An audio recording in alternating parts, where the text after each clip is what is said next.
I felt darkness, like a dark cloud over my head. During those times, it wasn't Allah that gave Giselle comfort. It was the school's administrator, Connie, who was a Christian. Whenever I would have panic attacks at work, she would pray with me. I would feel a lot of peace, and I never felt that way when I finished praying my Islamic prayers. I was like, what is Miss Connie doing? What does she have that I don't have? Whatever it is, I want it. Connie invited her to church. During that service, I learned about atonement, how Jesus died for our sins. As a Muslim, I didn't really even understand why Jesus had died. It was just kind of like, maybe this is true. It was kind of like something. It gave me something extra to think about. Parts of the Quran were already wrong about what Christians believed. It wasn't representing Christianity in its truth. It just kind of made me question a lot more. A few days later, she had the worst panic attack she'd ever experienced.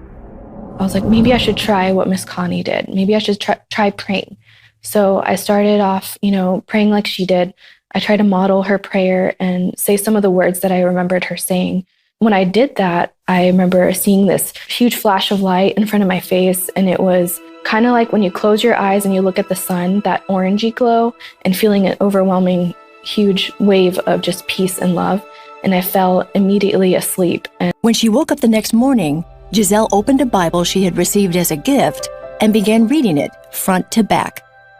What I found in there was just so much peace. And Isaiah 49, it mentions how God is so loving that even if a mother forgets about their child or abandons their child, that God will never abandon you, and that your name is written on his hand. And I very much identified with that. And knowing that God loved me and cared about me in that way, that was something unique to me. So God really showed up when I needed him the most. And I just said, God, I accept that you are who you say you are. I accept that you're Jesus, and I accept that you are God. And I'm sorry for the things that I've done that have hurt your heart. I'm just so glad that you've brought me to the knowledge of who you are, and I accept you as my God. And that was the day that, after that, never again panic in any sort of way.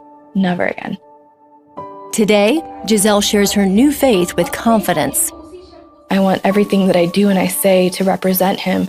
And that gives me such an amazing purpose in life, because I'm God's representative here. I get to be his hands and feet and show other people what God's like. And just like Miss Connie showed me the love of Jesus through her actions and through her prayers with me, I can now do that for other people.